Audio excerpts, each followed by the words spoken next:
Marian, es momento de recibir a nuestros próximos invitados en esta mañana de jueves. Tenemos aquí en los estudios de Radio Viva a los diputados Nicolás Viera y Sebastián Valdomir. Bienvenido Nico, bienvenido Sebastián, un placer tenerlos. Buen día. ¿Cómo andan? ¿Todo bien? Todo bien, gracias por la invitación, un gusto estar acá. No, por favor, bueno, están haciendo recorrida por el departamento. Cuéntenos un poquito, antes de que entremos en los temas de actualidad, en qué consiste un poco la recorrida y cuál es la idea de lo que van a hacer hoy, además de hacer recorrida por medios. Bueno, nuestro sector político, la 609, viene recorriendo el país ya desde principios de marzo. Ya llevamos casi 2 meses de recorrida a un nivel de casi 8 departamentos por semana. Ya hemos venido en otras oportunidades, ya sea compañeros que están a nivel de la Cámara de Diputados acompañando el trabajo que hace Nicolás Viera, y también otros compañeros del Senado. En esta oportunidad vinimos con la senadora Sandra Lasso y con Nicolás. Vamos a terminar luego de la recorrida por los medios aquí en Colonia, recorriendo algunas casas de compañeros y adherentes, y cerramos en Valdense con una actividad sobre la tardecita. En esta campaña hacia el 30 de junio, que para nosotros es muy importante, ¿no? Porque si bien es una elección no obligatoria, nosotros entendemos que es mucho lo que se juega para el Frente Amplio. Sin duda no es lo mismo ir con un candidato u otro a las elecciones de octubre, y en ese sentido nosotros hemos venido trabajando de manera intensa por la candidatura de Yamandú. Estuvo la semana pasada por aquí, por el departamento, vimos que obtuvo una respuesta preciosa, un lindo acto cerrando con Juan Lacase en la noche del jueves pasado. Y bueno, y en esa recorrida por todo el país nos encontramos un poco con el país real, ¿no? Con el país con las problemáticas que aquejan a las familias, a los trabajadores, a los jubilados, a la gente que tiene necesidad de ir a un centro de salud, la más diversa y heterogénea realidad que está viviendo la población, que contrasta, y eso es lo que nos está llamando más la atención, contrasta mucho con los discursos y con los logros, los relatos de logros oficiales que el gobierno ha venido colocando en los últimos meses en la antesala de la campaña electoral, ¿verdad? Ese país real, bueno, con necesidades de empleo, con necesidades de mejorar la seguridad y la convivencia ciudadana, con necesidades de mejorar la salud pública, es un poco lo que nosotros estamos tratando de salir al encuentro en estas recorridas por el interior del país. En estas recorridas, el tema que supongo yo, por lo menos en común, lo que cuentan todos los que han pasado por esta mesa, la preocupación mayor es la seguridad, ¿no? Como una de las preocupaciones fundamentales. ¿Y qué es la evaluación que ustedes hacen a nivel nacional y a nivel departamental del problema que estamos teniendo de seguridad? No, bueno, la seguridad fue un tema de campaña electoral muy presente en el 2019, ¿no? Es más, un intento de reforma constitucional impulsada por el difunto ex ministro Larrañaga, que finalmente no salió, pero que daba la idea de que había que cambiar el Frente Amplio, cambiar al ministro y darle algún tipo de mayor apoyo a la policía, y que la seguridad iba a mejorar casi que por arte de magia. El ministro arrancó con un alto nivel de apoyo y respaldo por parte del gobierno. Recordemos que el ministro, el exministro de Larrañaga, había perdido en internas con Sartori, ¿no? El segundo lugar de la interna blanca. Había perdido su intento de reforma constitucional y arrancó con ese espaldarazo de darle el presidente de la República nada más y nada menos que el cargo de ministro del Interior. Logró aprobar todo el paquete de medidas en la ley de urgente consideración que él colocó, ¿no? Endurecimiento de penas, cambios en la gestión policial, cambios a nivel de la organización de la Policía Nacional, y ese año los mejores resultados en materia de seguridad pública estuvieron asociados sin duda a la pandemia y a la reducción de la movilidad de la población, ¿no? Reducciones de hurtos, reducciones de rapiña, una reducción de homicidios ese primer año, recordemos el 2020. Ahora, ya en el 2021 la situación ya era distinta, ¿no? El país ya había recuperado la movilidad casi que normal. Ese año también se produce el primer cambio de ministro, obligado obviamente, pero lo que vemos ahora ya, pasado 4 años de gestión, es que han pasado los ministros por el Ministerio del Interior y la situación sigue cada vez más grave que antes. Recordemos, solamente con una proyección simple de la cantidad de homicidios de este año 2024, que obviamente todavía no terminó, este quinquenio de gobierno, 2020, 2021, 2022, 2023 y 2024, va a terminar como el quinquenio de mayor cantidad de homicidios, es decir, de muertes violentas en la historia del país. Más que el 2015-2019, más que los anteriores gobiernos del Frente Amplio. Eso habla de que aquello que nos habían prometido, ¿no?, en el compromiso por el país de declarar la emergencia en seguridad pública, la emergencia por muertes violentas, cosa que nosotros incluso le preguntamos al ministro, ya que era el ministro Heber en su momento en el Parlamento, si está en el programa, estamos viendo una situación descontrolada en materia de ajustes de cuentas, de homicidios, de muertes violentas, ¿por qué no declaran algo que está propiamente escrito en el compromiso por el país y asumido por todos los que apoyaron en la calle Pou en la segunda vuelta? No solo no se declaró esa emergencia, sino que vamos a un nivel más de un homicidio por día, y en ese contexto nacional muy adverso en materia de control de la violencia y mejora en la seguridad ciudadana, el departamento de Colonia también ha tenido un desempeño muy preocupante. El año pasado cerró con el doble de homicidios que el anterior. Para un departamento como Colonia, un departamento tranquilo, donde de alguna forma tiene que haber mucha confianza en las autoridades policiales, bueno, la supuesta reducción de hurtos y rapiñas obedece a que la gente no está denunciando. Entonces, si sumamos a eso lo que tiene que ver con los homicidios, más lo que tiene que ver con problemas de seguridad pública, nosotros sabemos que hay, por ejemplo, grupos dando plata en las localidades pequeñas del departamento, no sé si aquí en Colonia Capital también, pero eso habla de problemas de seguridad, porque luego que está presente esos llamados préstamos gota a gota, están presentes en todo el país, también sabemos que están presentes en localidades de aquí del departamento, y generan problemas de seguridad pública, generan problemas de chantaje, de hostigamiento luego a las personas que quedan endeudadas. Bueno, eso todavía no se avanzó en ninguna investigación al respecto. Hay solamente un caso de que ha llegado a la justicia por este tema en el departamento de Tacuarembó y Rivera, que fueron procesados y están en prisión algunos responsables, gente que no es de nacionalidad uruguaya. Bueno, pero eso está presente en todo el país y sabemos que aquí en Colonia también. Eso habla de dos cosas. Primero, problemas de confianza en las autoridades policiales, porque la gente no denuncia estas cosas. Y segundo, problemas de acceso al circuito de crédito formal, porque la gente no va a pedirle a un prestamista particular si pudiera acceder a un préstamo de la Caja Nacional, del Banco República o de alguna financiera establecida en plaza. Bueno, todos esos problemas lo hemos visto agudizándose, sobre todo en lo que fue el año 2023, el año pasado, y que esperemos que ahora haya una discusión racional, una discusión responsable, que no hayan promesas al voleo y que no se tome la seguridad como un botín electoral como utilizaron en la campaña del 2019, ¿no? Porque es un tema que preocupa muchísimo a la población, es el principal tema de preocupación de la población uruguaya, la seguridad junto con el empleo, es más, la seguridad por encima de los temas económicos. Entonces no deberíamos los políticos y los que estamos en campaña hacer promesas al vuelo, no promesas fáciles como las que se hicieron en la campaña anterior, como que las cosas mejoraban porque renunciara a Bonomio porque se fue del Frente Amplio. Este gobierno tuvo todo a su alcance, la luz, el respaldo de los ministros, pasaron 3 ministros, algunos se fueron del Parlamento sin respaldo de la mayoría del Parlamento, como el ministro Heber el 28 de junio en la interpelación del año pasado, el diputado, y no hubo cambios, es más, las cosas siguen cambios pero para peor, porque la gente no está más tranquila y la gente se siente más insegura y con miedo. En Montevideo, que es mi departamento y en mi barrio, la gente no sale después de las 5:30, 6 de la tarde a hacer un mandado. Se turnan los vecinos para ir a buscar a los gurises o las personas que vienen de trabajar en horas de la noche. Eso habla de que la gente tiene miedo de andar en la calle.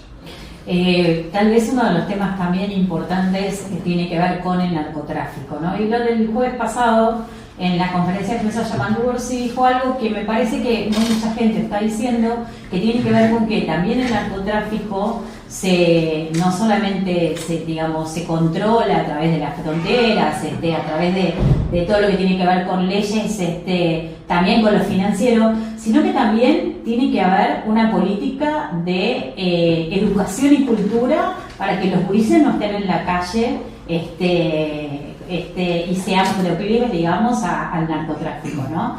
Yo recordaba, y por eso te quiero preguntar a mí con relación a esto, que en Medellín, una de las ciudades más peligrosas del mundo, en los lugares, los barrios más carenciados pusieron bibliotecas. ¿Qué está pasando? Y hablo específicamente en el departamento con el tema de la UDELAR y este problema que estamos teniendo de que no podemos lograr que la UDELAR se termine de instalar en nuestro departamento. Bueno, buen día para todos y todas. Varias cosas, Mariana.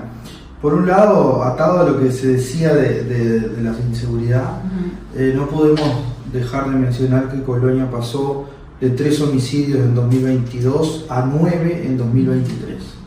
Eso quiere decir que se triplicaron la cantidad de homicidios y encima iniciamos este 2024 el 2 de enero con un homicidio en Caracas.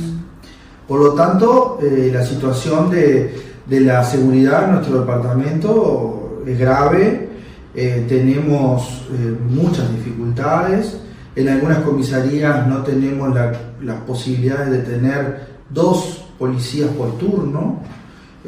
La gran mayoría de las comisarías de nuestro departamento no tienen comisario encargado, ni que hablar de las dificultades que hacen a tener lo mínimo para que los oficiales trabajen, que hablamos del uniforme, de los zapatos, del arma, de las balas. Hemos como cerrar los ojos y volver al Uruguay del 2003-2004 en materia de retroceso, cuando se hizo campaña diciendo vamos a respaldar a la policía. En los discursos es muy fácil respaldar a la policía, todos decimos que respaldamos a la policía.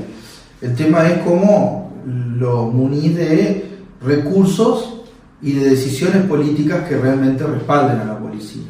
Entonces, en ese camino, Sebastián recién decía, tuvimos una interpelación al ministro Heber en diputados, en este año en la comisión permanente convocamos al ministro Martinelli y allí se nos dijeron 2 cosas realmente preocupantes que básicamente tienen que ver con temas de narcotráfico. El gobierno, el poder ejecutivo que controla en materia de seguridad interna del país a través del Ministerio del Interior, no tiene trabajo de investigación, de inteligencia ni registro de los movimientos de grandes organizaciones de narcotráfico que operan desde el continente hacia Uruguay.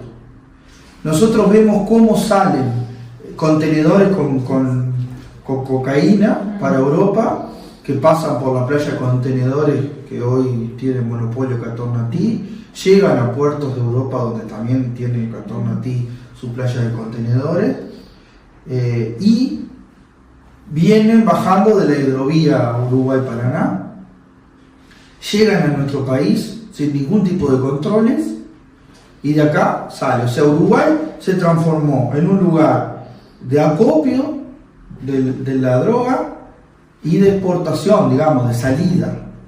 Y eso es un tema grave. Bueno, el Ministerio del Interior nos dijo en 2 ocasiones en el Parlamento que no tienen información sobre los grandes grupos de narcotraficantes que operan en nuestro país. Nos mencionan entre 40, 46, 49 grupos que operan en la capital y en el área metropolitana, pero que son básicamente los que manejan el microtráfico, que evidentemente no son los peces gordos, no son la avioneta que se les escapó y cambió de cielo, no. Bueno, ahí hay una dificultad realmente importante que obviamente a nosotros nos golpea fuerte también, como a todo el país. Referido a lo que decía de las cuestiones educativas, yo creo que sí, yo creo que hay un factor cultural importante, hay responsabilidad de toda la sociedad, pero yo creo que no alcanza una medida para resolver el problema. Yo creo que es una batería de cosas que tenemos que idear, que empieza sobre todo por eliminar la pobreza, ¿no? Ahí hay un aspecto centralizado en la gente de menores recursos que encuentra la posibilidad de subsistencia poniendo una boca de venta en su casa. Y cuando el jefe de la boca cae preso, queda otro familiar y la boca se reproduce en el mismo lugar. Y no lo hacen porque sean delincuentes, necesariamente tengan cabeza de delinquir.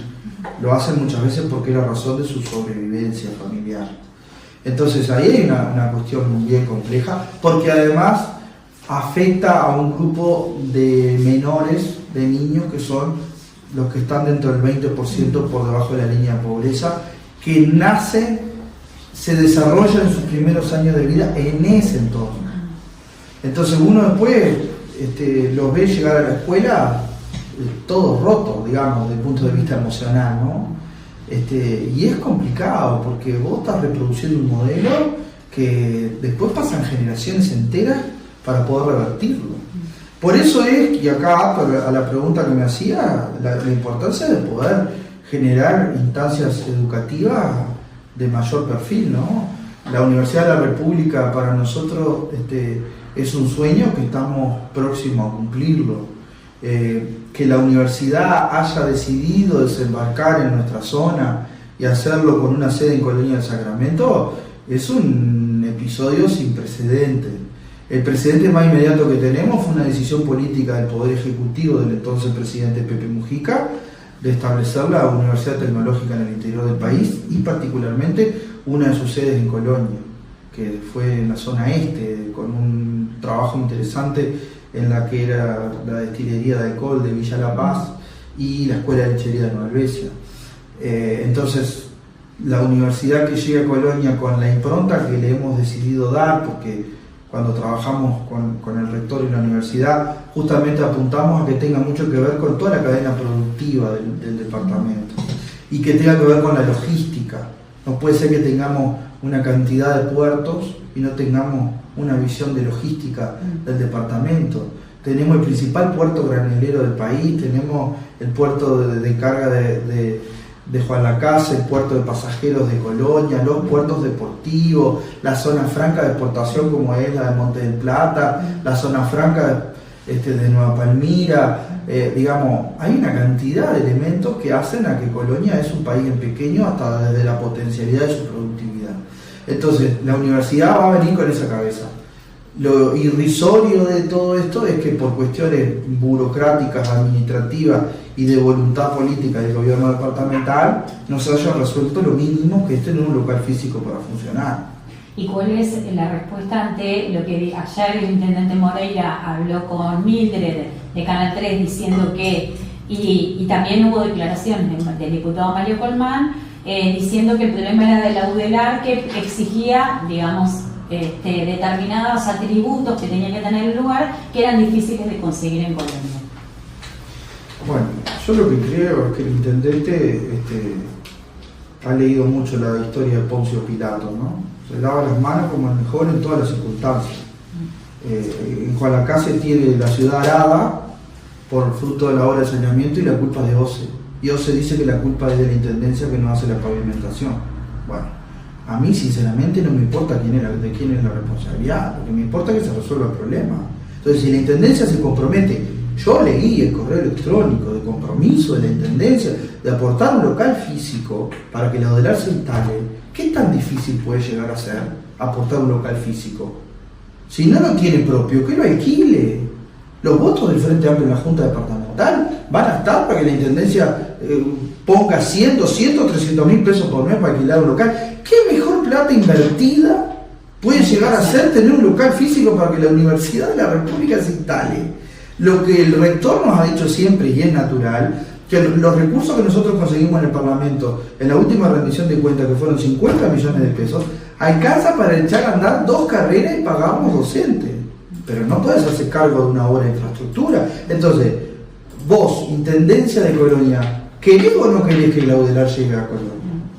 Porque hay otras propuestas universitarias en el departamento, privadas, con las cuales la Intendencia sí le da beneficio, con las cuales la Intendencia sí tiene convenio. ¿Por qué tantas trabas para llegar a concretar un acuerdo con la Universidad de la República?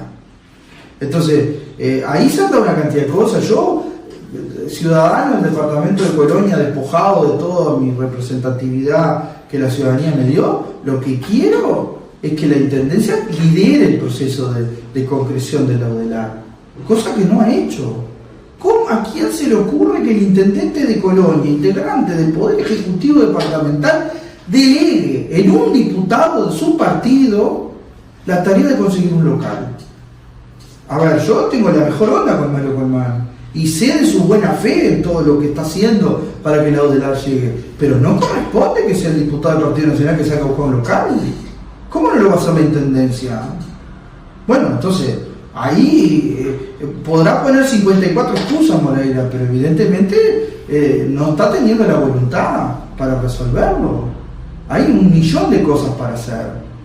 Todos los locales que ofrece la Intendencia, el local de UTU en el Real de San Carlos, ahora está con que capaz que puede salir el viejo hospital de Colonia que es de ACE, para que sea sede. A ver, son todos locales que no son de la Intendencia, porque lo que Moreira no tiene cocodrilo en el bolsillo no quiere gastar un peso.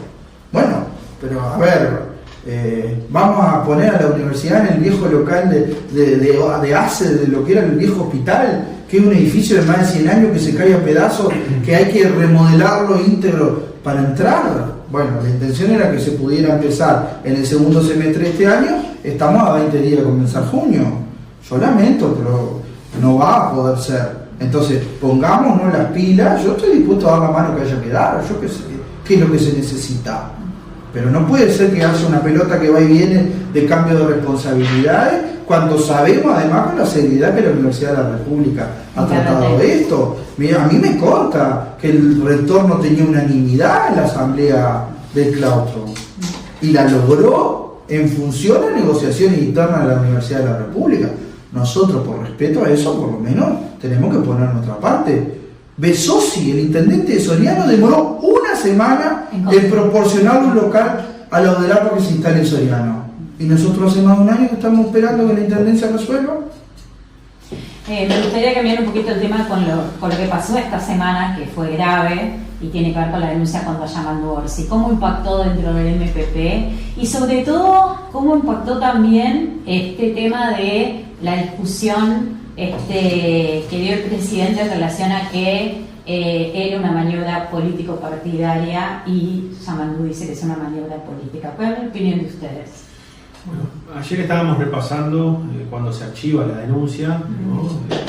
Recién fue archivada en el día de ayer, pasaron 56 días desde que fue presentada la denuncia falsa.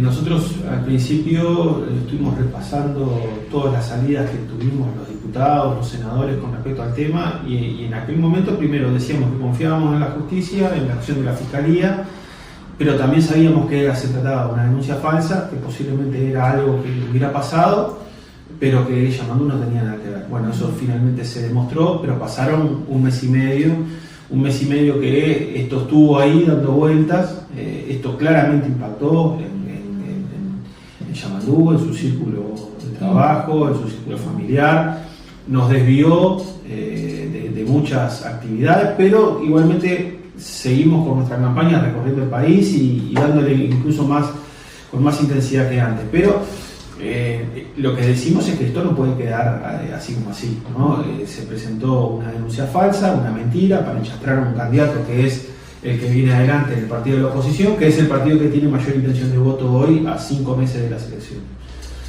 Hay 2 responsables, ya hay una condenada y una formalizada. Ahora nosotros entendemos que esto no se le puede haber ocurrido solamente a estas 2 personas.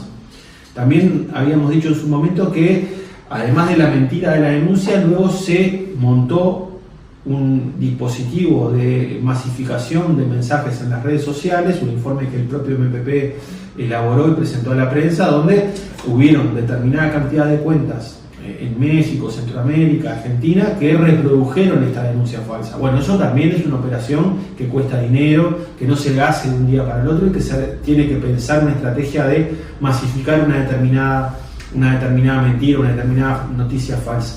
Eso también sucedió. Lo que esperamos es que en este marco ahora ya hay una condenada, esperamos que en la formalización de la otra y que la investigación continúa. Entendemos que la fiscal ya ha dicho que entiende que hay un ideólogo por detrás o una ideóloga por detrás. No nos queremos quedar solamente con que se corte por el lado más fino, que estas 2 personas que fueron la cabeza de lanza, digamos, de la denuncia contra Yamandu, y no se investigue más nada y quede todo por eso. Porque aquí lo que también en su momento lo manejamos es que las campañas de enchastre en plena campaña electoral habían llegado a Uruguay finalmente de otros países de la región. Ya sabíamos lo que era una campaña en Argentina, en Brasil, en Perú, en Colombia, etc. Bueno, Uruguay hasta ahora más o menos se venía manejando con tranquilidad en ese sentido, pero finalmente llegaron a nuestra democracia, impactan en una campaña, impactan sin duda en la credibilidad en este caso, de un precandidato, de un referente para nuestro sector, que nosotros teníamos la absoluta certeza y tranquilidad de que no había nada de lo que se nos denunciaba. Pero nosotros estamos en política todos los días de la semana, muchas horas, no necesariamente la misma información que tenemos nosotros la maneja un vecino, un ciudadano o una ciudadana en su barrio o en su departamento. Entonces, evidentemente que esto nos preocupó por Yamandu, pero también nos preocupó por la democracia uruguaya, porque nunca habíamos visto una campaña de desprestigio de estas características. Y antecedentes habían. ¿Por qué? Porque en la campaña interna pasada, cuando Sartori se lanza su candidatura a la interna del Partido Nacional, él trajo como asesor a alguien que ha reconocido como el maestro de las campañas negras en América Latina. Lo trajo aquí, asesoró a su campaña, estuvo trabajando, al punto tal que un candidato desconocido le terminó ganando, terminó siendo segundo en una interna sumamente competitiva, solamente perdió para el que salió electo presidente de la República. Entonces, hubieron 4 años como para que pusiéramos los recaudos necesarios para proteger la credibilidad y sobre todo la confianza de la población y del electorado en el sistema político. Pasó, hubo una denuncia falsa, se demostró, logramos desmantelar esa denuncia con mucha inteligencia, con muchos recursos de consulta, de elaboración propia, busquemos saber qué hay detrás de todo esto.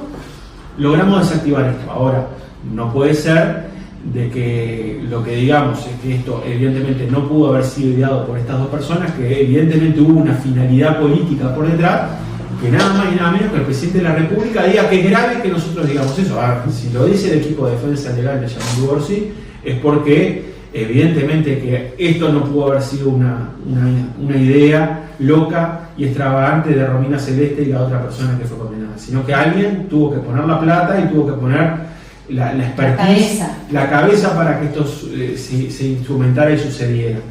Evidentemente con fines políticos. Entonces, cuando hay una campaña con fines políticos, es una campaña política de desprestigio de un candidato. El presidente no tiene por qué horrorizarse, es más, yo si fuera él trataría de hacer esa autocrítica que algunos miembros del propio Partido Nacional reclaman, porque hasta el lunes o martes en la reunión del honorable directorio del Partido Nacional, Romina Celeste seguía siendo parte del Partido Nacional hasta que fue expulsada. Hay fotos de ella con referentes o dirigentes importantes del Partido Nacional. A ver, acá había que haber cortado mucho antes ese vínculo para decir este tipo de prácticas, este tipo de conductas, este tipo de perfiles, ¿no?, violentos, muy agresivos con el electorado de otros partidos. Recordemos todo lo que se le dijo, no solo a Yamandu, sino a otros dirigentes del partido del Frente Amplio. Bueno, esto nosotros no lo avalamos. Nosotros no queremos tener esta manera de hacer política y por ende esta persona no nos representa. No, bueno, salieron por la formal, decir, bueno, es una persona más que está ahí dentro de la estructura del partido, tiene su agrupación. Finalmente la terminan desvinculando por algo es. Ahora, esta desvinculación no podía haberse hecho mucho antes. Bueno, esa autocrítica la están reclamando algunos referentes y dirigentes de primera línea del Partido Nacional. Yo ayer puse en mi cuenta de Twitter una entrevista que se le hizo al diputado Andújar de Canelones, ex presidente de la Cámara de Diputados, reclamando justamente esto. Acá alguien se va a tener que hacer cargo porque alguien que reviste en las filas del Partido Nacional encabezó una denuncia falsa contra un candidato de la oposición. El presidente, yo creo que estuvo algunos días fuera del país y lo primero que dice, bueno, sí es grave lo que le pasa a Yamandu, pero también es grave que nosotros denunciemos una denuncia política, una campaña política. La hubo. Y esperemos que ahora la Fiscalía vaya hasta el fondo y queremos saber hasta el final quién es el que pensó esto y quién instrumentó. A nosotros nos impactó muchísimo, pero redoblamos mucho más la energía porque sabíamos que no había nada de veracidad en esa denuncia. Por suerte pudimos llegar al fondo. Esperemos que esto saque o genere aprendizaje para todo el sistema político, ¿no? Este tipo de campaña en el Uruguay no la queremos, ¿no? Y no queremos que una actividad noble como es la política de que tiene que ser de representación y de transformación de la realidad para beneficio de la población y de los más humildes, se termine siendo un desfile de denuncias y de campañas de marketing, generando candidatos de cartón y destruyendo dirigentes políticos o carreras políticas de mucho tiempo, ¿no? Ya sea del Frente Amplio como de cualquier otro partido, de los dirigentes que sabemos que están en el Partido Colorado, en el Partido Nacional, históricos que han representado a su departamento o a su localidad con mucho honor y con mucha dedicación. Bueno, la política es eso en Uruguay y no entregar cargos o entregar dádivas o llegar al poder y olvidarse de todo lo que uno prometió. Eso debería ser el final último de una campaña electoral y competir en base a programas. El Frente Amplio tiene su programa, tiene sus 3 precandidatos, nosotros entendemos que los 3 son muy valiosos y muy buenos compañeros. Ahora, evidentemente pensamos que la mejor y la única forma de ganarle a la coalición que se va a volver a unificar toda contra el Frente Amplio en noviembre es que Yamandú gane la primaria de junio. Si no llega a ganar, bueno, el Frente Amplio va a tener muchísimas más dificultades para lograr volver al gobierno en noviembre de este año, en la segunda vuelta, que seguramente va a reeditar el mismo escenario del 2019. Todos los partidos unidos contra el Frente Amplio. Para llegar a eso es importantísimo que la ciudadanía vaya a votar las elecciones internas y sin embargo hubo una encuesta hace 15 días atrás de que solamente el 6% de la población sabía que el 30 de junio había votaciones. Me interesaría ver un poco este tema de qué pasa con la gente que parece ser que les cuesta a ustedes llegar a la gente, que la gente se interiorice, que se preocupe por ir a votar, y qué pasa con estos 250.000 nuevos jóvenes que también van a votar, que no están militando activamente. La realidad es que militan desde otro lugar y además militan para cosas muy puntuales, ¿no? Por ahí hay una marcha de la diversidad y militan, hay una marcha por el 25, la violencia contra las mujeres, y militan, pero no se los ve militando como militábamos hace 40 años atrás, ¿no? Como el Frente y sobre todo como ustedes, como apoyo de Yamandú, le llegan a la gente y cuál es el mensaje que quieren transmitirle para que la gente concurra a votar en las elecciones internas. Bueno, nosotros justamente hemos encontrado un aspecto que es la carencia de información que existe en cuanto a, bueno, que hay elecciones, qué es lo que se elige, cuántas listas hay que poner dentro del sobre, bueno, todo eso. Y por eso es que desde el MPP decidimos fortalecer las recorridas por el país, más allá de que cada uno en su territorio nos movemos permanentemente, pero la visita de compañeros referentes justamente permite poner otra voz sobre la mesa, que no solamente es fruto del buen vínculo que los medios de comunicación del interior en general tienen para abrir la puerta a todos los partidos de modo de poder comunicar, sino que además en nuestro caso las actividades barriales en casa de vecinos y actividades públicas también ayudan a eso. Nosotros estamos convencidos de que esto es una elección primaria, que vamos a estar eligiendo al próximo presidente de la República el 30 de junio, más allá de que la definición final va a ser en octubre, pero de los que queden como candidato único de cada partido el 30 de junio va a ser el próximo presidente. Entonces, de ahí la importancia. No son obligatorias las elecciones, pero sabemos que es una forma más de reforzar la democracia del país. Para los frente amplistas, además, eso tiene que llevar a un desafío extra que es crecer en la cantidad de participantes, de votantes, para lo cual cada fuerza política, cada sector del Frente Amplio se va a movilizar ese día justamente para tratar de que vaya la mayor cantidad de gente posible. Los uruguayos en general tenemos la dificultad de que resolvemos todo último momento, entonces vamos a estar en las vacaciones de invierno, se va a estar jugando la Copa América, bueno, hay una cantidad de dificultades ese fin de semana, pero yo creo que la que nos queda es brindar información y que el votante después determine qué hacer. Para eso el Frente Amplio tiene en este departamento locales partidarios en todas las ciudades, hay locales sectoriales también en todos los puntos, y yo creo que bueno, la medida que nos movilicemos es la medida que vamos a lograr tener mayor cantidad de gente votando. En Colonia además se le suma el condimento de que los dos principales partidos, tanto el Partido Nacional como el Frente Amplio, además de elegir candidato a presidente, también elegimos candidatos a intendente.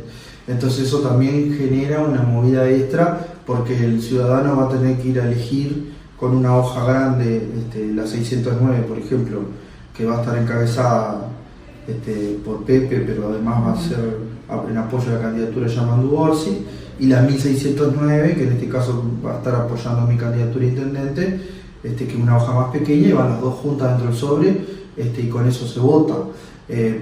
Entonces, bueno, ese tipo de pedagogía cívica yo creo que es siempre importante, pero es en el marco de eso que estamos haciendo esta recorrida, pretendiendo además que todos los sectores del Frente Amplio se movilicen, porque nosotros hacemos nuestro esfuerzo, entendemos que cuando se moviliza la 609 se moviliza el Frente Amplio, al igual que cuando lo hace la vertiente artiguista, la convocatoria, el Partido Socialista, cualquier otro sector. Entonces, bueno, en ese camino la militancia se fortalece en estas horas, y trataremos de poder conquistar la mayor cantidad de nuestro pueblo para que vaya a votar. Más allá de la opción entre Yamandu y Carolina José, tú nombraste que, y esto está medido a nivel encuesta, es mucho más probable que si gana Yamandu Orsi pueda ser presidente en la intención de voto entre Yamandu Orsi y Álvaro Delgado. Yamandu Orsi tiene muchas más chances que Carolina José, ¿no?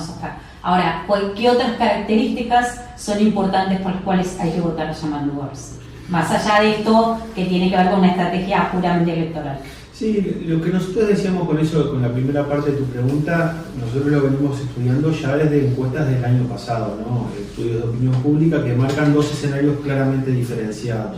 Si el candidato del Frente, Yamandu, tiene un despegue, y si la candidata es Carolina, tiene otro tipo de rendimiento en ese escenario que hablábamos hoy al principio, donde sabemos que todo se va a unificar contra el candidato del Frente, ¿no? Eso nosotros lo venimos monitoreando desde agosto del año pasado. Estuvo en agosto, estuvo en noviembre, estuvo en enero de este año, y ahora se repite nuevamente en las encuestas que salen en abril. Ahora, más allá de eso, que nosotros tratamos de decirlo también con respeto, porque esto no es el menoscabo ni en detrimento, ni tratando de atentar contra la unidad del Frente Amplio, que para nosotros es muy importante. Es algo que nosotros venimos constatando en base a los estudios de opinión pública, no de una sola encuesta, sino de varias encuestadoras.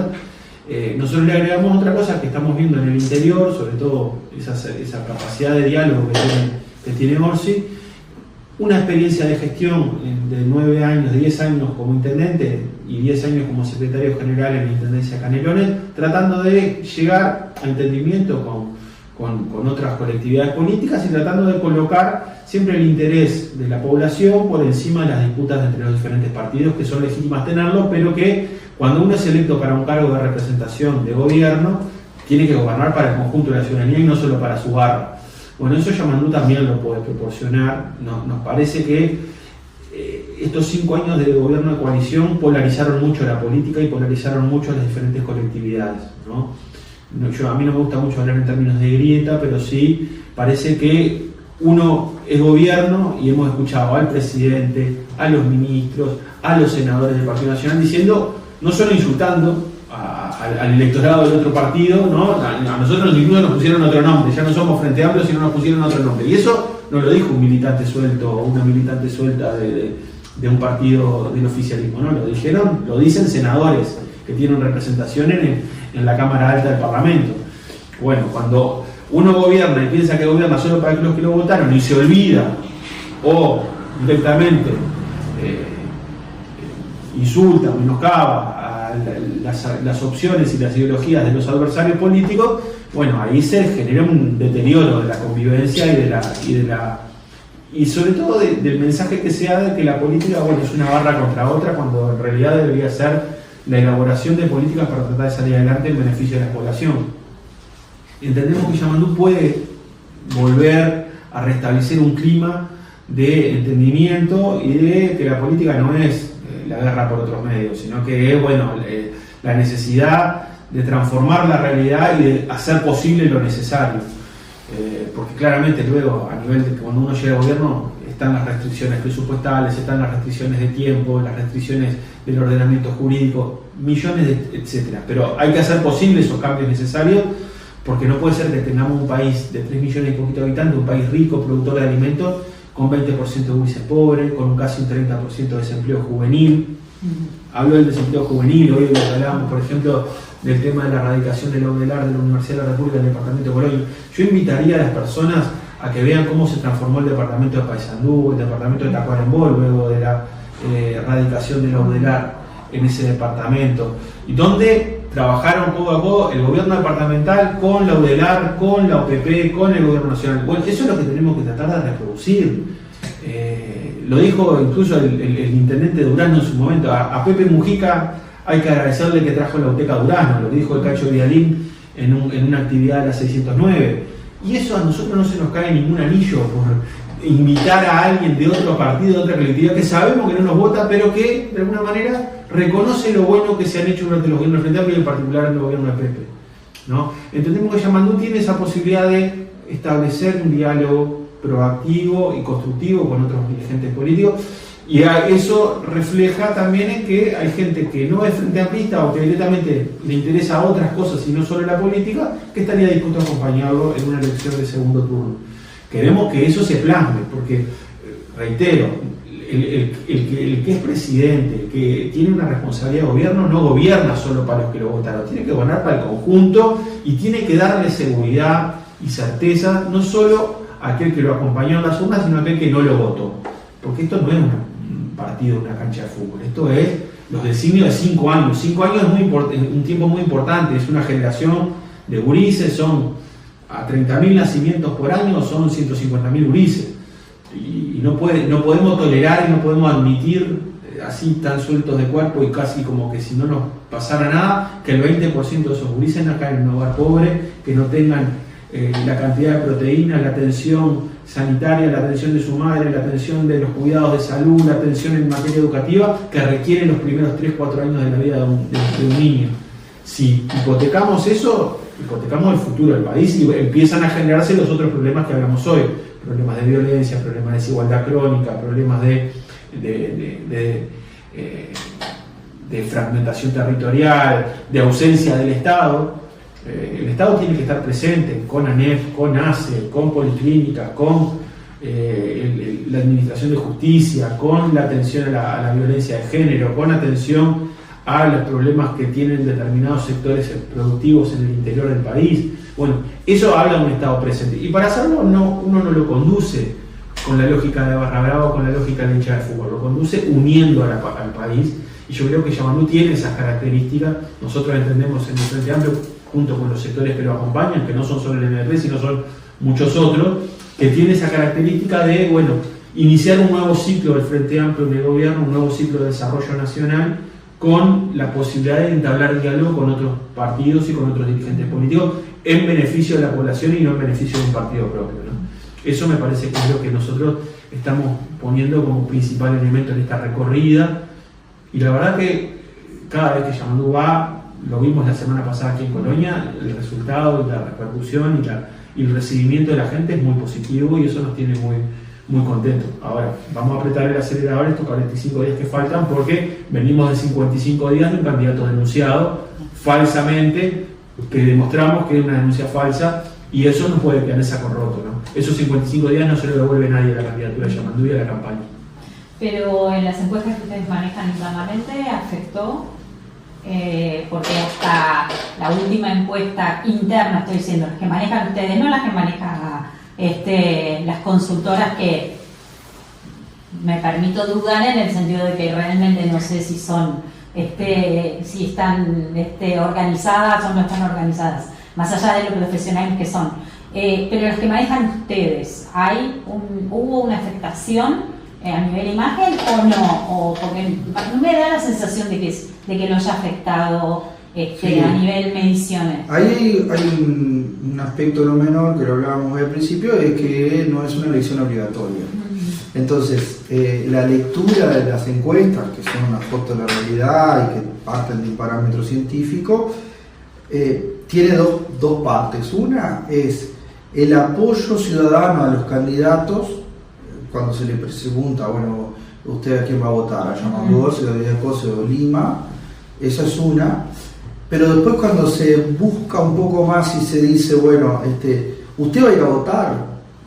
Y dice que sí, y ahí se le vuelve a preguntar. O sea, entre los que dicen ir a votar, que hay que ver si ese día llueve o no llueve, Sí. si está de cumpleaños o no, bueno, hay una cantidad imponderable, el número se reduce de cantidad de gente que va a ir a votar, y ahí la brecha disminuye, digamos. Hay una bajada de Yamandu en 1 o 2 puntos porcentuales, no saben, digamos, o no sé determinar si es una afectación a su imagen, pero naturalmente ahí hay un ruido, podríamos decir, y veremos, después de todo esto, después de haber sumado el apoyo de Mario Vergara, que no es un aspecto menor, hay una cantidad de cosas que es lo que dicen las próximas mediciones. Yo creo que estamos en un escenario donde Yamandu tiene una estabilidad en cuanto al apoyo, y es una estabilidad alta, rondando el 50% de los que posiblemente vayan a votar dentro del Frente Amplio. Bueno, veremos si se concreta. Obviamente que esto tiene mucho que ver con los territorios donde desarrollamos nuestra militancia. Montevideo tiene una característica con mayor apoyo naturalmente a Carolina, Canelones tiene la otra cara, un apoyo muy importante a Yamandu. El interior lo que nos está marcando es que también el apoyo a Yamandu es muy fuerte. Entonces, bueno, veremos el día de la elección que pasa, pero nosotros estamos militando sin bajar ningún tipo de brazo para tratar de llegar lo más fortalecido posible, ¿no? Yo creo que, a ver, el pasaje de Yamandu por Colonia a nosotros nos dejó un mensaje bien interesante. Yo el otro día lo decía en Juan Lacase, por todo esto que decía Seba, ¿no? Yamandu no solamente se muestra abierto al diálogo, a conversar con los que no opinan como él, bueno, todo eso, pero no solo lo dice en el discurso, sino que es una cuestión de piel con los votantes. Uno ve gente que se acerca emocionadísima hasta las lágrimas a abrazar a Yamandu, que es la primera vez que lo ve en persona. Y eso solo se logra cuando una persona es transparente a la hora de darse un mensaje, cuando es empático a la hora de transmitir lo que quiere. Y yo vi la faceta de Yamandu desde Nueva Palmira hasta Juan Lacase, cómo logró tomar rápidamente la realidad del departamento que vio y sintetizarlo en un mensaje político que realmente fue transformador. Y nosotros estamos tratando de aportar en ese camino. Yo públicamente lo comprometí arriba del escenario a que si el presidente estén los recursos garantizados para que la autoridad se instale con toda la fuerza.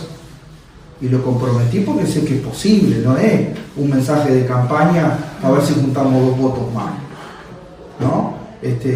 Entonces yo creo que en ese camino hay una cantidad de cuestiones que hacen al vínculo de un líder con su pueblo. Entonces yo creo que en ese camino, además el Frente Amplio gana hasta en edad, en generación, digamos, ¿no? Un candidato joven que está hábil para salir a recorrer el país como corresponde, para estar varias horas sin dormir, cansado, pero atendiendo la realidad que cada uno de los territorios merece. Me parece que es una cuestión no menor. Y no es menor tampoco haber estado al frente de una gestión municipal o departamental durante 20 años. Porque no olvidemos que los grandes problemas de este país han sido siempre la centralidad, desde el país hacia Montevideo, desde los territorios departamentales hacia sus capitales departamentales, y el único que logró entender eso a cabalidad fue Pepe. Cuando con los intendentes realizó el SUSIBE, con los intendentes resolvió la pelea por las patentes, después empezaron procesos de transformación hasta de cargar combustible en las estaciones de servicio para que nadie se robara el combustible de la intendencia, ¿no? Entonces, esos caminos de diálogo fue posible porque entre otros había cabezas como Yamandú accionando en el Congreso de Intendentes. Entonces, yo creo que ahí hay aspectos que no es para cualquiera entender de qué viene la mano en un Uruguay, como decía Seba, que está mucho peor del que dejó el Frente Amplio en el 2019, aún con toda la autocrítica que nosotros nos hicimos. Pero que vos tengas un país donde durante 4 de los 5 años perdiste salario, evidentemente tenés un país mucho más empobrecido.